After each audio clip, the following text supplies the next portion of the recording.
News చూస్తాం. ప్రభుత్వ శాఖలో డిప్యుటేషన్ రద్దుకు రంగం సిద్ధమవుతుంది. విపత్తులు వంటి అత్యవసర సమయాల్లో మినహా మిగిలిన రోజుల్లో డిప్యుటేషన్కు అనుమతించరాదని ఏ శాఖ అధికారులు ఆ శాఖలోనే విధులు నిర్వర్తించేలా ఆదేశాలు ఇవ్వాలని ప్రభుత్వం భావిస్తుంది.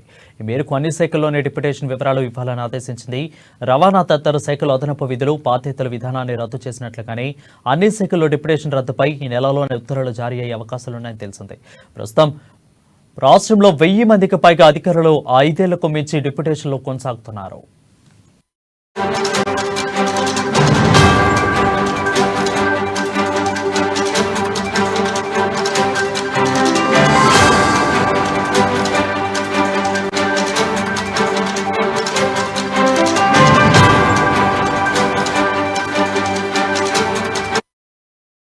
ప్రస్తుతం అన్ని శాఖల్లో కలిపి 4000 మంది అధికారులు 14,000 మందికి పైగా ఉద్యోగులు డిప్యుటేషన్పై ఉన్నారు.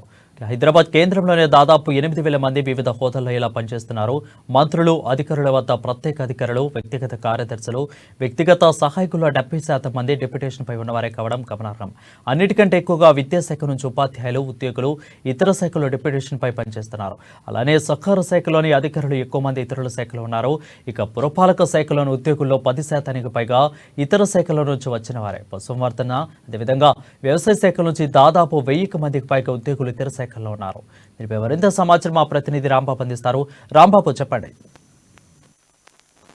వరుణ్, రాష్ట్ర వ్యాప్తంగా వివిధ ప్రభుత్వ శాఖల్లో డిప్యుటేషన్ల మీద ఉద్యోగులు పనిచేస్తున్నారని రాష్ట్ర ప్రభుత్వం గుర్తించింది. దీనిపైన ఇప్పటికే కసరత్తును కూడా ప్రారంభించింది. మొత్తానికైతే ప్రభుత్వ శాఖల్లో డిప్యుటేషన్ల రద్దు దిశగా ప్రభుత్వం అయితే అడుగులు వేస్తున్నది. అందుకు గాను ఇప్పటికే వివిధ శాఖల్లో ఎవరెవరు ఎక్కడ పనిచేస్తున్నారని చెప్పి ఆయా శాఖల్లో పనిచేస్తున్నటువంటి డిప్యుటేషన్ల మీద పనిచేస్తున్నటువంటి ఉద్యోగస్తుల వివరాలను, డేటాను సేకరించేటువంటి పనిలో పడ్డది. ఇప్పటికే ఆయా సంబంధిత అధికారులకైతే ఆదేశాలు కూడా జారీ చేయడం జరిగింది. వివిధ శాఖల్లో ఎంత మేరకు ఎంత మొత్తం పనిచేస్తా ఉన్నారు అని చెప్పి దీన్ని గుర్తించేటువంటి పనిలో పడ్డది. అన్ని శాఖల్లో కూడా ఇప్పటికే భారీ స్థాయిలో డిప్యుటేషన్ల మీద పనిచేస్తున్నట్టయితే రాష్ట్ర ప్రభుత్వం గుర్తించింది. దీనికి సంబంధించి వారి కన్సర్న్లోనే వివిధ అన్ని శాఖల్లో కూడా పనులన్నీ జరుగుతున్నాయని చెప్పేసి కూడా ఆ వ్యవహారాలన్నీ కూడా నడిపిస్తున్నారని చెప్పి కూడా రాష్ట్ర ప్రభుత్వం గుర్తించిన నేపథ్యంలో ఈ యొక్క డిప్యుటేషన్ల వ్యవహారం పైన రాష్ట్ర ప్రభుత్వం సీరియస్ గా ఉన్నది. ఇప్పటికే దానికి సంబంధించి ఇటు లండన్ పర్యటనలో ఉన్నటువంటి ముఖ్యమంత్రి రేవంత్ రెడ్డి వచ్చిన తర్వాత దీనిపైన ఈ డిప్యుటేషన్ లో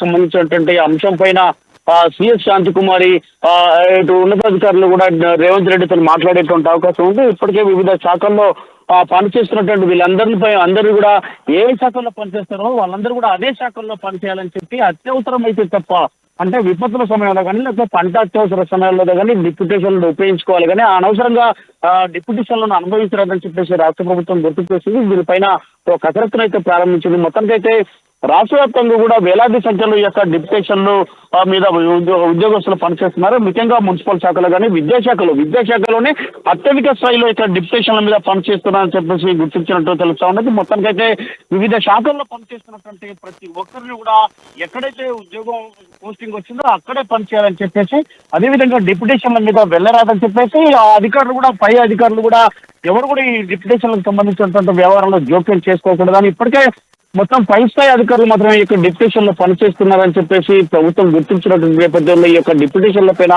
సీరియస్ గా ఉన్నటువంటి రాష్ట్ర ప్రభుత్వం అయితే దీనిపైన ఒక నిర్ణయం తీసుకుంది. ముఖ్యమంత్రి విదేశీ పర్యటన ముగించుకొని హైదరాబాద్ కు వచ్చిన తర్వాత దీనిపైన ఒక నిర్ణయం కూడా తీసుకున్నటువంటి అవకాశం ఉంది. Varun, right, thank you Rambabu for the updates.